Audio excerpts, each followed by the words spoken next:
और इस अवसर पर देखिए अधिवक्ता सुरभि आनंद जी हैं, माँ के लिए लगातार प्रचार कर रही हैं, क्या कहें? मैं यही कहूँगी क्योंकि अभी यूथ को चाहिए कि एक ऐसा देश हम उसकी एक हम लोग वो इमेजिन कर रहे हैं, एक ऐसा देश जो विश्व में टॉप पे हो।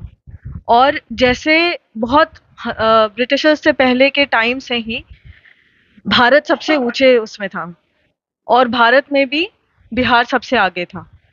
और फिर वो एक डार्क फेज आया जहां बिहार एकदम पीछे हो गया, है ना? जैसे कि भारत अभी बीच में कांग्रेस के टाइम पे भारत पीछे हुआ, वैसे ही राजद के टाइम पे बिहार पीछे हो गया। बिहार बिहार और बिहारी को एक गाली बना दी गई, और कितने न जाने कितने लोगों ने पलायन करके उनको बाहर जाना पड़ा है अच्छी शिक्षा के लिए, अच्छे लाइफस्टाइल के लिए। 2005 के बाद से जब से नीतीश जी आए हैं, तब से वो लोग अब आराम से बिना डरे बिना कहीं बाहर जाए रह सकते हैं यहाँ पे। तो हम इसी इसी उद्देश्य के साथ कि एक अच्छा जो है एक स्ट्रॉन्ग लीडरशिप में हमें देश को आगे बढ़ाना है।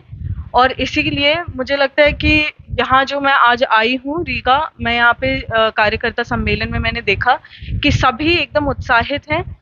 सबने ठान लिया है कि इस बार 400 पार होगा, और शिवहर में खास करके 4 लाख पार होगा। पापा जिस समय केस में फंसे थे उस समय आप बच्ची थी, हम लोग भी बच्चे थे। बचपन में हमने आपको देखा था, आप लोग पापा के लिए वोट मांग रही थी। क्या कहेंगे 16 साल के दिनों को, जिस समय आपके पापा जेल में थे, कैसे आप लोगों ने उस समय को मैनेज? अ, सबको अभी लगता है, सबके परसेप्शंस हैं अपने अपने। और मुझे पता है कि बहुत सारे लोग आज राजद इस चीज को बहुत उछाल रहा है। तो मैं याद दिला दूं कि ये केस कब हुआ था। राजद के कार्यकाल में ही हुआ था, जब लालू जी सत्ता में थे। और उस टाइम गुंडागर्दी इतना चरम पे था कि पापा और मम्मा को अकेले संघर्ष करना पड़ा था, वो अकेले आवाज उठा रहे थे, जिसका खामियाजा ये था कि उनको उसका 16 साल तक हम लोग को जो स्ट्रगल हमारा पीरियड था, उस टाइम पे निर्दोष होने के बावजूद उनको ऐसे केस में फंसाया गया, ताकि ये जो जो गरीबों के लिए, जो सबके लिए आवाज उठाते थे, उस आवाज को बंद करने की एक चाल थी। तो आज आज जब ये लोग बोलते हैं तो हंसी आती है कि आप किस मुंह से आप किसी और को अपराधी बोल रहे हैं, जानते हुए वो कितनी बार स्टेज से खड़े होके बोले हैं कि वे निर्दोष हैं, और तब जाके भी वो ये सब करते, तो हंसी आती है उनपे। तो ये एक ऐसा केस है जिसमें बच्चा बच्चा बिहार का जानता है कि कैसे निर्दोष होते हुए फंसाया गया था। हत्या किसने की थी? जो वैशाली से मुन्ना शुक्ला जी हैं, उनके अपने भाई ने की थी, और वो रिकॉर्ड में, सुप्रीम कोर्ट रिकॉर्ड में है। तो जो अपने आप को शिक्षित बोल रहे हैं और अपने आप को शिक्षित का टैग लगा के चारों तरफ घूम रहे हैं, जरा वो अगर सही में शिक्षित होते तो इस केस के फाइल को निकाल के पढ़ते, और ये बरगलाने की कोशिश नहीं करते जनता को कि हत्यारा का टैग लगा के। हत्यारा के टैग आज बोल रहे हैं, कल को हमसे हमारे नंबर पे फोन घुमा के बोलते थे कि हमारे पक्ष में आप प्रचार करिए। आज यहाँ पे अपने अपने लालच में वो यहाँ पे उल्टे सीधे बयानबाजी कर रहे हैं। तो मैं बस यही कहूंगी कि बच्चा बच्चा जानता है कि इस केस में कैसे फंसाया गया था, किसने फंसाया था, किसके कार्यकाल में हुआ था।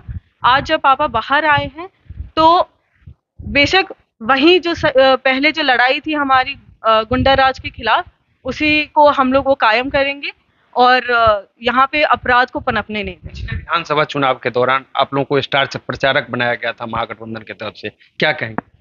आप बताइए, उस टाइम स्टार प्रचारक बनाया, उस टाइम उनको हमारी जरूरत थी, तो हम उनके लिए शांत हो गए। आज उनको लगा कि अरे ऐसे कैसे उधारिए, अपने लालच में आज हम हमारे ऊपर उल्टे सीधे इल्जाम लगाया, अभद्र भाषा इस्तेमाल करके न जाने क्या क्या कह रहे हैं। तो हमें अपना मुंह गंदा नहीं करना, हमें उनकी बात ही नहीं करनी। जो जो ये जानते हैं, जो अपने मंच से 1000 बार बोल चुका है, जब और मांग भी उठाई है, ऐसा नहीं है कि नहीं उठाई थी, उस टाइम उनको अपना फायदा देखना था। आपके पापा पूर्व सांसद आनंद मोहन जी आज कह रहे थे कि लवली आनंद अगर चुनाव जीतती हैं तो 2 सांसद होगा शिवहर का, एक सदन में काम करेगी और एक शिवहर में काम करेंगे, क्या? बिल्कुल सही बात है। मम्मा पापा, मैंने एक चीज देखा था, पहले भी कहीं भी होता था खुद से जाते थे। मेरी माँ जो लगातार जो चुनाव जहां से भी लड़ी हैं, हाँ, और शिवहर में भी सुख दुख में, चाहे जीती हारी जो भी हो, लगातार लोगों के लिए यहाँ पे रही हैं। तो पापा तो अब बाहर आ ही गए, तो पापा तो साथ साथ हैं ही। मम्मा सदन में अगर सांसद बन के अगर जाएंगी, तो वहां पे आवाज उठाएंगी और पापा यहाँ सड़क में सबके लिए काम करेंगे। तो और उसके साथ साथ मेरे भैया भी हैं ही, बाकी सभी गठबंधन के लोग भी हैं ही। तो बहुत सारे हैंड हो जाएंगे। हम लोग खुद, मैं अधिवक्ता हूँ तो मैं भी अपने ढंग से जहां हो सके आवाज उठाऊंगी। तो हम लोग, हमारा पूरा परिवार एक इस ऋण के अंडर है, तो हम लोग कोशिश करेंगे अपने हर तरीके से कि उस एहसान का, हम उस कर्ज जो हमारे परिवार के ऊपर है, हमें इतना प्यार मिला है शिवहर से, उसको हम अपने अपने ढंग से उसको आप अदा एक आईआरएस की पत्नी हैं, अधिवक्ता हैं, पढ़ी लिखी हैं, पूर्व सांसद, माँ भी पूर्व सांसद हैं, पिता भी पूर्व सांसद हैं। शिवहर के विकास को लेकर क्या कहेंगी? शिवहर के विकास के लिए हम लोग सब समर्पित हैं शुरू से ही, चाहे जब पापा यहाँ से एमपी थे। इस समय आप लोग बचपन में आते थे, उस समय चलने के लिए सड़क नहीं हुआ करता था, बागमती पार करने के लिए लोग डूब जाते थे, हर साल दर्जनों लोग डूबते थे, क्या कहें? आज कैसा लग रहा है, उस समय कैसा लग रहा आज तो मैं ये कहूंगी कि जैसे आज मैं आ रही थी तो पटना से शिवहर आते आते मैंने देखा कि रोड कितने अच्छे हो गए। हाँ, पहले ये चीज नहीं था। और भैया, मुझे याद है भैया ने सबको वादा किया था कि मैं रोड्स बनवाऊंगा, मैं पुल बनवाऊंगा, डिग्री कॉलेज, आईटी कॉलेज, सारे सब कुछ खुले हैं वहां पे।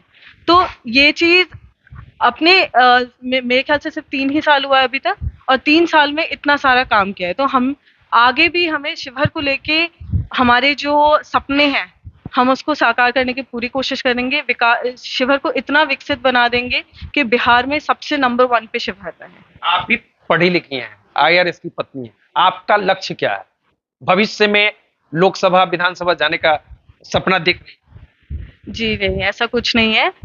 मेरा बस यही लक्ष्य है कि अभी मम्मा को अभी बनाना है, सदन पे, वहाँ पार्लियामेंट पहुंचाना है, ताकि शिवहर के साथ साथ, क्योंकि मेरी माँ ने जितना समय अपने बच्चों को दिया उससे कई ज्यादा समय जनता को दिया, चाहे हारे जीते, चाहे जो भी निष्कर्ष निकले।